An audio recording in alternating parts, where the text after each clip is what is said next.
seterusnya, telah melakukan hal-hal yang tidak mengenakan buat tetangganya, maka dia bisa menghapuskan dosa-dosa tersebut. Selama dosa tersebut adalah dosa-dosa kecil, maka sholat, puasa, sedekah bisa menghapuskan yang demikian. Hadis ini sahih, diriwayatkan oleh Al-Imam Al-Bukhari dan Muslim. Kemudian selanjutnya disebutkan yang keenam tentang fadilah dan keutamaan daripada ibadah shaum. Anna shauma sababun fis sa'adah fi daraini. Dengan berpuasa sebab kita berbahagia di dunia dan juga di akhirat kelak.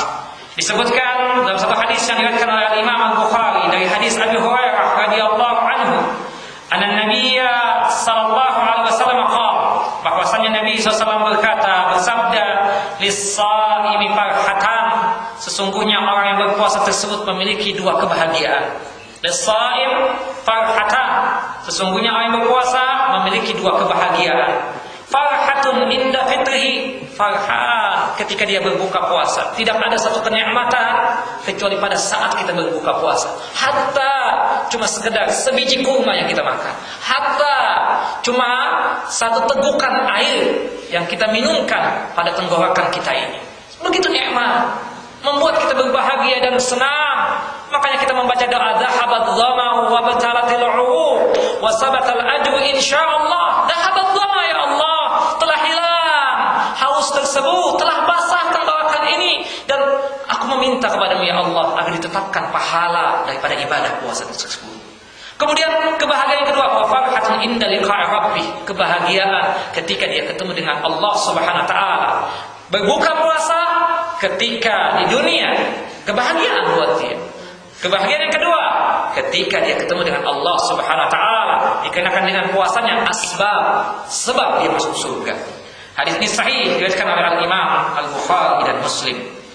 Kemudian yang ketujuh daripada fadilah dan keutamaan daripada ibadah puasa tersebut, anna khulufa fammis shaim atyabu 'indallahi ta'ala min rihil misk.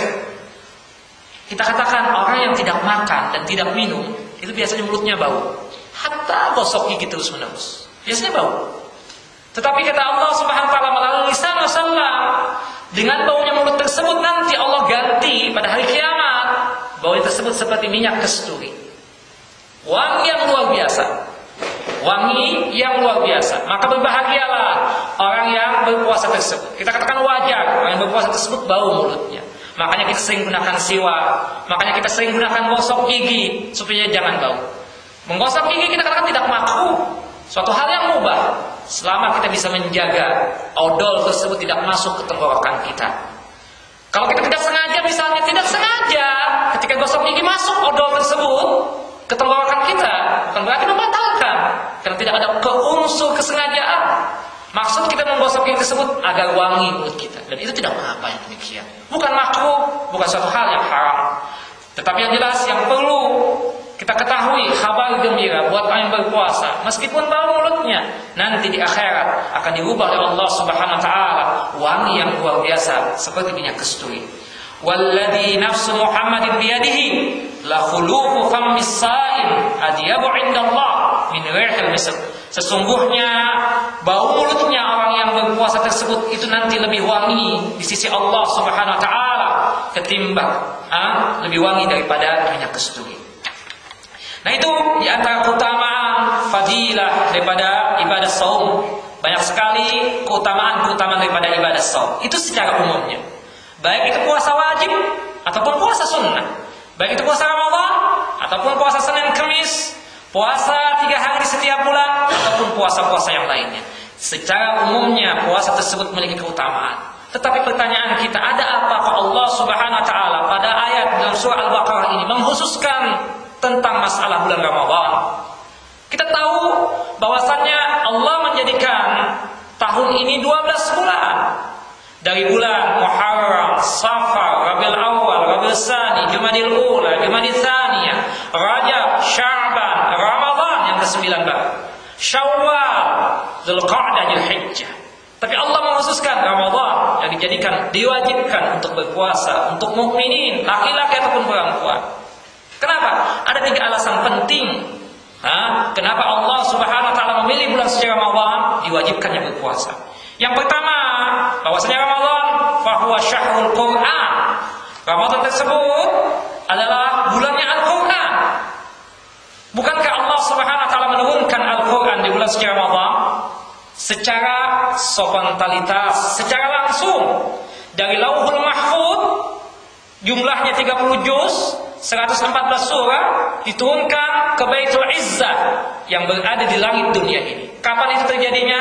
Pada saat bulan suci Ramadan. Pada saat bulan suci Ramadan. Bukan 17 Ramadan, tapi bulan suci Ramadan. Kapan itu? Tanggal 27 Ramadan. Yang tepat 27 Ramadan, bukan 17 Ramadan. 17 Ramadan tersebut turunnya ayat 1 sampai 5 dalam surah Al-Alaq kepada Nabi Muhammad SAW itu 17 Ramadan. Tapi Al-Quran turun secara sempurna 114 surah dari Lauhul Mahfuz ke Baitul Izzah tanggal 27 Ramadan, tepatnya ketika terjadinya Lailatul Qadar. Inna anzalnahu fi Lailatul Qadar. Sesungguhnya kami Allah Subhanahu wa taala menurunkan semua Al-Quran ini ke Baitul Izzah. Maksudnya kapan? Ketika terjadinya Lailatul Qadar. Lailatul Qadar terjadinya kapan? Di malam ganjil, di 10 malam yang terakhir, tanggal 21, 23, 25, 27 dan 29. Kata Rasulullah, bersemangat pada malam-malam tersebut untuk beramal dan beribadah. Nanti datang Ramadan, masuk 10 malam yang terakhir, tinggalkan kerjaan sebulan, khususkan ibadah pada Allah Subhanahu wa taala untuk mendapatkan ibadah kita lebih daripada 1000 bulan, paling tidak 80 tahun umur kita. Bukankah umur Muhammad SAW, umur umat Muhammad SAW, a'maru ummati baina 60 wa 70. Umur umatku ini antara 60 dan 70. Umur umatku antara 60 dan 70. Aqalluhum man yuzalik, sangat sedikit yang lewat 70. Kita saksikan di antara kita ini enggak ada yang lewat 70. Aku yakin Aminah Sari yang paling tua berapa? 65? Berapa?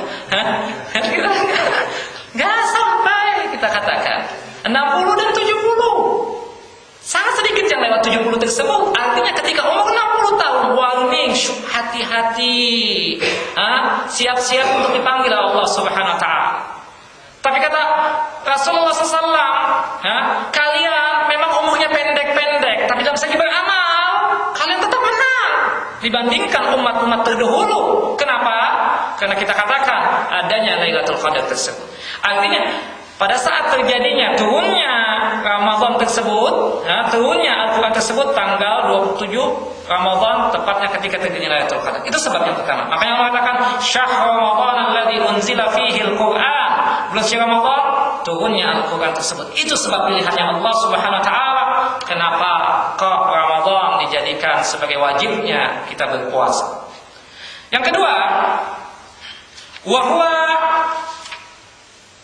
tughlaqu abwabun niran wa tuftahu abwabul jinan wa tusaffidu syayatin. Pada bulan tersebut Allah Subhanahu wa taala menutup pintu-pintu neraka, membuka lebar-lebar pintu surga dan membelenggu syaitan-syaitan. Kata-kata membelenggu bukan berarti tidak ada godaan. Kalau tidak ada godaan, mudah kita dakwah sama orang kafir, ya kan? Kita katakan ada godaan. Membelenggu maksudnya kata Syekh Ibnu Taimiyah adalah dipersulitnya jalan syaitan untuk menggoda Bani Adam, manusia.